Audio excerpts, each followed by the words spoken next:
Autre chose, on en a parlé, fêtez vos victoires. Quand vous réussissez quelque chose de grand, si vous avez réussi à avoir un super gros donateur pour ToraBox, fêtez-le. Ça veut dire quoi, fêtez-le? Pourquoi vous devez fêter vos victoires? Parce que ça va vous motiver encore plus.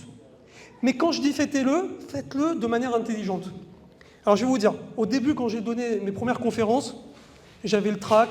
J'ai toujours le trac quand je donne une conférence, au début, après ça passe. J'avais le trac, etc. Et un jour, j'arrive devant une trentaine de commerciaux, et c'était des vrais vendeurs. Ils avaient 50, pour certains 60 ans.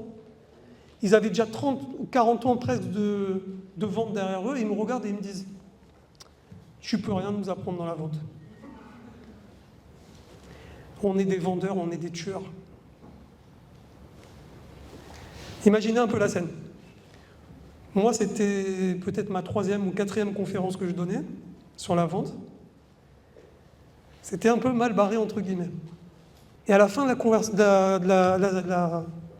conférence, ils me font une standing ovation. Ils se lèvent et ils m'applaudissent.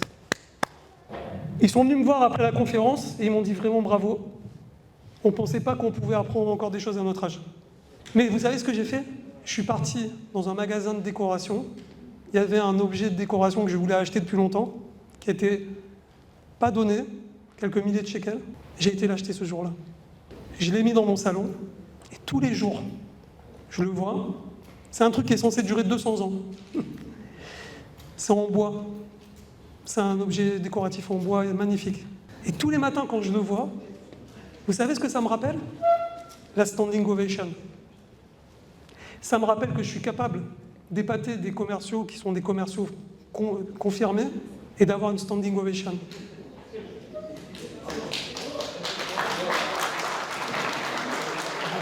Donc moi, ce que je veux vous dire par là, c'est quand vous avez réussi quelque chose d'exceptionnel, achetez un objet ou quelque chose que vous avez toujours voulu avoir, une paire de chaussures, ou que vous aviez voulu acheter, quelque chose, n'importe quoi, que quand vous allez l'utiliser ou quand vous allez le voir, ça va vous rappeler vos victoires. C'est ça que j'appelle fêter ses victoires.